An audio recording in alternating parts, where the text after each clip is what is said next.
ಸರ್ಕಾರಿ ಗೋಮಾಳ ಕಬಳಿಸಲು ಕೆಡಿಪಿ ಸದಸ್ಯ ಚೇತನ್ ಹಾಗೂ ಅವರ ತಂದೆ ಚಂದ್ರೇಗೌಡ ಯತ್ನ.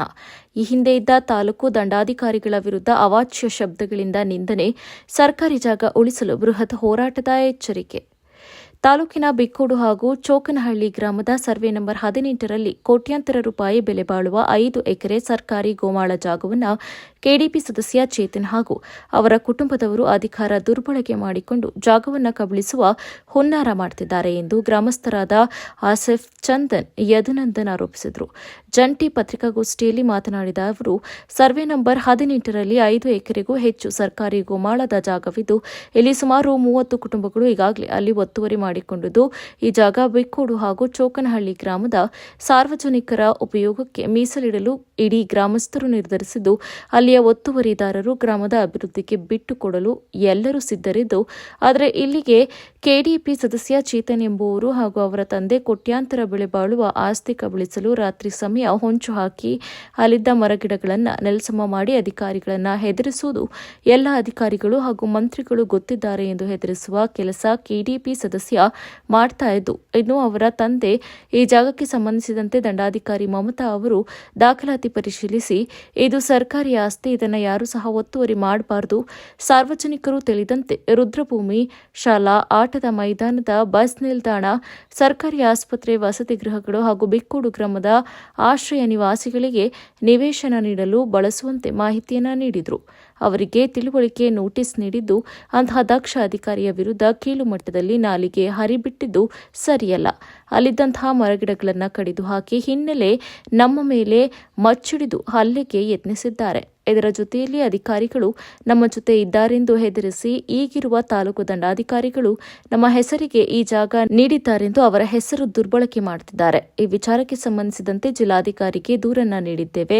ಅಪ್ಪ ಮಗಳ ಈ ದೌರ್ಜನ್ಯಕ್ಕೆ ಬಿಕ್ಕೋಡು ಜನರು ಅವರಿಗೆ ಶಾಪ ಹಾಕ್ತಾ ಇದ್ದು, ಇನ್ನು ಕೆಡಿಪಿ ಸದಸ್ಯ ಚೇತನ್ ಸರ್ಕಾರಿ ಆಸ್ತಿಯನ್ನ ಅವರ ಹೆಸರಿಗೆ ಮಾಡಿಕೊಳ್ತಾ ಇರುವುದು ನಮ್ಮ ಬಳಿ ದಾಖಲೆ ಇದೆ ಹಾಗೂ ಗ್ರಾಮ ಪಂಚಾಯಿತಿ ಕಟ್ಟಡವನ್ನ ಸ್ವಂತಕ್ಕೆ ಬಳಸಿ ದುರುಪಯೋಗ ಪಡಿಸಿಕೊಳ್ತಿದ್ದಾರೆ.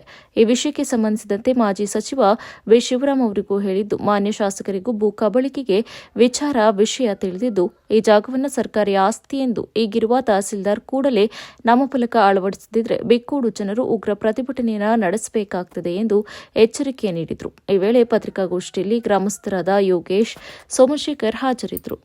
ಸದಸ್ಯರದು ಕೆಲಸನೇ ಇದಾಗ್ಬಿಟ್ಟಿದೆ, ಅಧಿಕಾರಿಗಳನ್ನ ದುರುಪಯೋಗ ಪಡಿಸ್ಕೊಳ್ಳೋದು.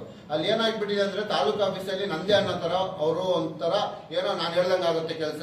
ನಮ್ಮ ಅಧಿಕಾರಿಗಳಿದ್ದಾರೆ, ನಾವು ಹೋಗಕ್ ಮುಂಚೆನೆ ಪೊಲೀಸರಿಗೆ ಫೋನ್ ಮಾಡೋದು, ನಮಗೆ ಪೊಲೀಸರಿಂದ ಫೋನ್ ಮಾಡಿಸೋದು, ಇದೆಲ್ಲ ಮಾಡ್ತಾರೆ. ಅಧಿಕಾರಿಗಳನ್ನ ದುರುಪಯೋಗ ಪಡಿಸ್ಕೊಳ್ತಿರೋದು ನಮ್ಮ ಕೆಡಿಪಿ ಮೆಂಬರ್. ಅದು ನಮ್ಮ ರಾಜಕಾರಣಿಗಳಿಗೆ ಅವರ ಮಾಹಿತಿ ಇಲ್ಲ, ಬಟ್ ಅವ್ನು ಭಾರಿ ದುರುಪಯೋಗ ಪಡಿಸ್ಕೊಳ್ತಾ ಇದ್ದಾರೆ.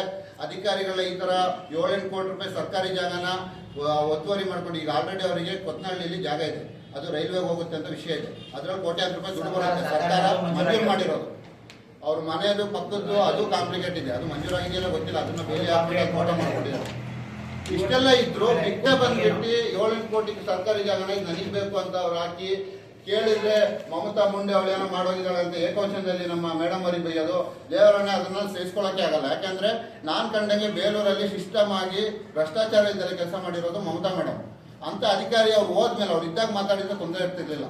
ಅವ್ರು ಹೋದ್ಮೇಲೆ ಅವರ ಉಪಸ್ಥಿತಿ ಇಲ್ಲ ಆದ್ಮೇಲೆ ಅವ್ರ ಬಗ್ಗೆ ಮಾತಾಡಬಾರ್ದು. ಆ ಥರ ಏನಕ್ಕೆ ಮಾತಾಡ್ಬೇಕು? ವಿಡಿಯೋದಲ್ಲಿ ಕೆಟ್ಟದಾಗ ಮಾತಾಡಿದ್ದಾರೆ, ಕತ್ತಿ ಹಿಡ್ಕೊಂಡು ಬಂದಿದ್ದಾರೆ. ಮರ ಕಡಿಯೋದು ರೈಟ್ಸೇ ಇಲ್ಲ ಸರ್ಕಾರಿ ಜಾಗದಲ್ಲಿ ಮರ ಕಡಿಯೋಕೆ. ಯಾವ ಅಧಿಕಾರದ ಮೇಲೆ ಇವ್ರು ಕಡಿತಾರೆ? ಯಾರು ಸಪೋರ್ಟ್ ಇದು? ತಹಸೀಲ್ದಾರಿಗೆ ಕೊಡ್ತೀವಿ. ಈಗ ನಾವೆಲ್ಲ ಹೋಗಿ ಇದ್ರ ಬಗ್ಗೆ ನಮ್ಮ ಕೆಡಿಪಿ ಸದಸ್ಯರು ತಂದೆಯವರು ಮಾಡಿರೋದ್ರಿಂದ ಅವರೊಂದು ಜವಾಬ್ದಾರಿಯುತ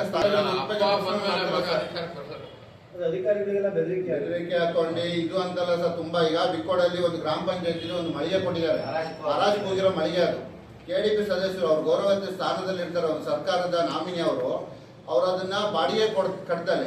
3 ವರ್ಷ ಆಯ್ತು ಬಾಡಿಗೆ ಕಟ್ತಾರೆ. ಪಂಚಾಯತ್ ಅವ್ರು ಕೇಳಿದ್ರೆ ನಾನು ಕಟ್ಟಲ್ಲ, ಕೋರ್ಟಿಗೆ ಹಾಕೊಳ್ತೀನಿ ಅಂತ ಮತ್ತೆ ಮೊನ್ನೆ ಕೋರ್ಟಿಗೆ ಹಾಕೊಂಡೆ ನಂದೇ ಜಾಗ ಅಂತ.